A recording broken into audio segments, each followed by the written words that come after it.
Olá! Hoje eu vou estar falando com vocês um pouco do Evangelho de São Lucas, capítulo 2, versículo 41 a 52. Fala da Sagrada Família, da ida deles a Jerusalém, quando o menino Jesus tinha 12 anos. A família, todo ano, como de costume, eles iam a Jerusalém para participar da festa da Páscoa. Acabada a festa da Páscoa, eles estavam voltando para Nazaré em caravana e depois de um dia de caminhada, Maria e José notam que o menino Jesus não estava ali. Procuraram eles, né, eles iam em peregrinação, procuraram ele na caravana ali entre os amigos, entre seus conhecidos, não o acharam. E aí eles, angustiados, desesperados, porque não sabiam onde estava o filho, eles voltam para Jerusalém. Chegando em Jerusalém, eles ainda o procuram por 3 dias e acham ele no templo, conversando, fazendo pergunta para os rabis, para os mestres. E aí Maria chega perto do filho e fala com Jesus: por que fizestes isto conosco? Por que agistes assim? Teu pai e eu estávamos angustiados te procurando. E Jesus olha para a mãe e responde: por que me procuráveis? Não devo estar na casa de meu pai? E eles não compreendem o que Jesus fala com eles. E Lucas relata que Jesus desce para Nazaré com os pais, porque lhes era obediente, e depois fala que Maria guardava todas essas coisas no seu coração. Com certeza, quando Lucas escreve esse acontecimento, ele ouviu da própria Maria, porque Lucas esteve em Jerusalém com Maria, como eu já comentei com você sobre a história dele no outro vídeo. Bem, mas qual mensagem que passa para nós aqui, né? Por que a Sagrada Família de Nazaré é modelo para nós? Bem, primeira coisa, eles perdem um filho. Está mostrando que a Sagrada Família também viveu momentos de crise. Eles não viveram numa redoma fechada de vidro, muito pelo contrário. Eles passaram momentos de alegria, mas também de muitas tribulações. Temos fato aí que Maria teve o seu filho na periferia em Belém, não achou lugar para se hospedar, colocou o seu filho, lá numa cocheira, onde que os animais se alimentavam. Imagina, não ter nenhum berço para colocar o filho.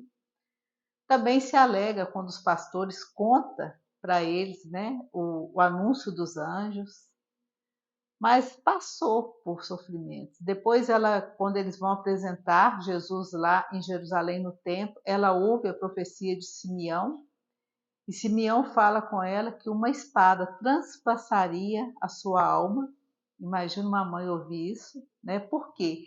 Porque o filho seria motivo de contradição, ele revelaria o que estava no coração de muitas pessoas e com certeza seria perseguido pelos poderosos da época. Então, imagina uma mãe ouvir isso. E depois, na festa da Páscoa, indo com a sua família para participar em Jerusalém, eles perdem um menino. O menino fica para trás. Imagina o sofrimento dessa mãe e desse pai de não saber onde o filho está, né? Quem tem filho, quem já perdeu o filho por algum instante aí, deve ser um desespero terrível. Deve ser uma eternidade. Você está procurando alguém e não achar, né? E eles andaram um dia todo, depois voltaram e lá ainda procuraram ele por 3 dias. Jerusalém, com certeza, ainda estava bem lotado por causa da festa da Páscoa, né? Então, imagine, Então, ela também, a Sagrada Família nos mostra que eles passaram por situações difíceis, né? Passaram problemas como todos nós temos, altos e baixos em nossas famílias. Mas o que ela nos ensina? Primeiro, né, interessante aí que ela fala, primeira pergunta, né, filho, por que agistes assim conosco? Quando ela o encontra. Depois ela fala, teu pai e eu, quer dizer, nós estávamos angustiados à sua procura. Ela faz uma pergunta para o filho, por que ele fez isso? Então nos ensina também a ouvir, a dialogar com o filho, mesmo nos momentos de grande tensão. Porque talvez se fosse um de nós, né, não sei qual seria a atitude, mas eu acho que seria de alegria e de raiva ao mesmo tempo. Com certeza ia dar uns bons alavancos no filho aí. Por que você fez isso comigo? Por que você sumiu? Por que você não me avisou? É o desespero de quem ama. Mas ela não, ela fez uma pergunta para tentar entender o filho. O filho dá uma resposta para ela que nem ela nem José compreendem. Mas fala também que ele, apesar de estar, ali já era um prenúncio, né, de toda a sua vida, que seria toda a sua vida, a obediência ao Pai. Mas a obediência ao Pai mostra para nós que passa também por obedecer Jesus obedecer José e Maria, seus pais. Tanto é que fala que ele estava em Jerusalém, que era um alto, né, e ele desce com a família para Nazaré e lhes é obediente, e fala que ele cresce em sabedoria, graça e estatura diante de Deus e dos homens. Então mostra aí para nós a obediência desse menino.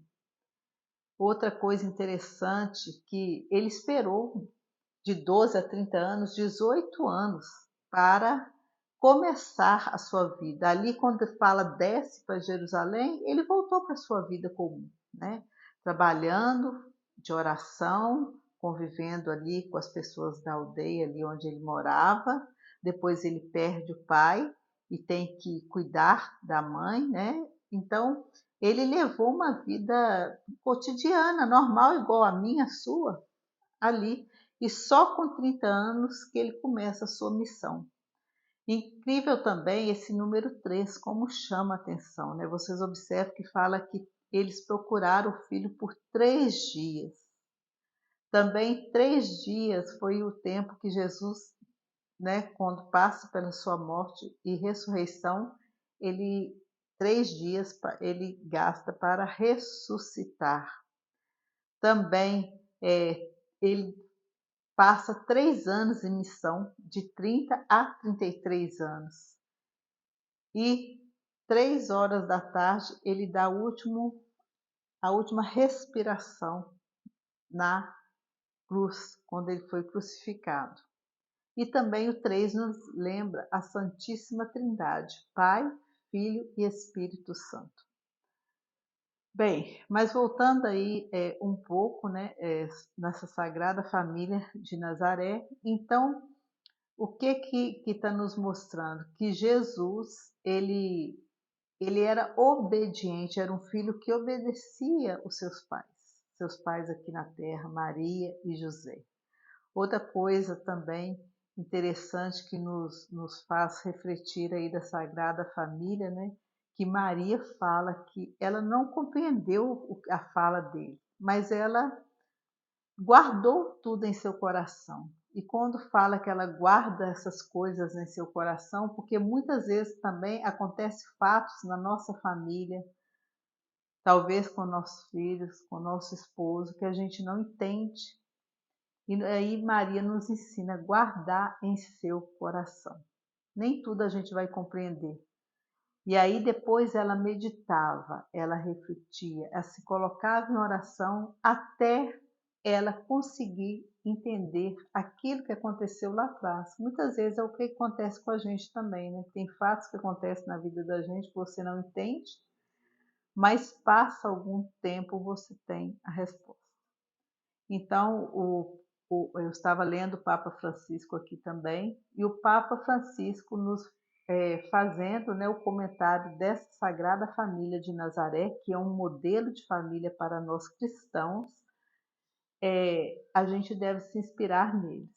O Papa Francisco fala que ninguém nasce de uma magia, né? Nós nascemos numa família, assim como Jesus também nasceu numa família. E é nessa família que está a nossa história, as nossas raízes, como é importante a nossa família. Segundo, que a gente aprende a ser família todos os dias. É na família que a gente aprende a oração, né? Nossos pais nos ensinam. É na família que a gente aprende a partilhar. É na família que a gente discute, que a gente passa raiva, mas que também a gente aprende a perdoar, que a gente aprende a construir o amor, a ter paciência, a saber esperar. A família é a primeira catequese a qual nós aprendemos, né? É na família que nós aprendemos a primeira catequese. Aprendemos a viver, a saber lidar com o outro. E ele fala da importância do diálogo, que nós também, como Maria, aprendemos a ouvir nossos filhos. Às vezes é tão difícil ouvir, né? É mais fácil falar. Mas ele nos ensina que devemos ouvir o outro, mesmo que não compreendemos, é dar importância ao outro. Também que a gente aprenda a dialogar, para que quando, né, a gente, na hora das refeições, que a gente aproveite esse horário tão gostoso na mesa para dialogar, para ouvir a ideia do outro e não nos fecharmos no celular, né, nas telas de celular que hoje em dia estão tão forte na nossa vida, tão presente, mas pelo menos na hora das refeições, que a gente largue a telinha do lado e se abra ao diálogo com a nossa família, porque uma família ela só pode dar certo, ela só pode ser feliz se ela tiver o diálogo, a comunicação. Também nos chama a atenção que quando a gente tiver uma discussão em família, seja né, com um dos nossos, seja filho, seja marido ou mulher, seja quem for, que a gente tente jamais ir dormir com raiva do outro. Porque quando você vai dormir com raiva do outro, você no outro dia você está alimentando na sua casa uma guerra fria, onde você vai guardando ressentimento, você vai se silenciando, você vai se tornando uma pessoa egoísta e você vai aos poucos matando a sua família. Então ele fala que a gente se abra ao perdão, né? Que a gente não vá de preferência dormir com raiva do outro. E que também que nós nos coloquemos ao menos uma vez por dia em oração com a nossa família, pedindo a paz, pedindo saúde, agradecendo a Deus por tantas maravilhas que Ele tem realizado sobre a nossa vida e dos nossos. Então, é essa reflexão que o Papa Francisco nos ensina, né, através desse evangelho que Lucas nos escreve aí. Então, lembremos que a Sagrada Família também é uma família que viveu altos e baixos, mas que nós nos inspiremos no modelo dela, de ser obediente a Deus, de nos colocarmos em oração e nos abrirmos ao diálogo, abrimos a ouvir o outro. E aí, para fechar, né, essa reflexão, eu gostaria de lembrar da música do padre Antônio Maria. Ele fala: como é bom ter a minha família, como é bom. A minha família é o meu ouro, meu céu, minha paz, minha vida, meu lar. A minha família é o meu porto seguro. Bem, se você gostou deste conteúdo, deixe seu like, compartilhe e inscreva-se no nosso canal no YouTube.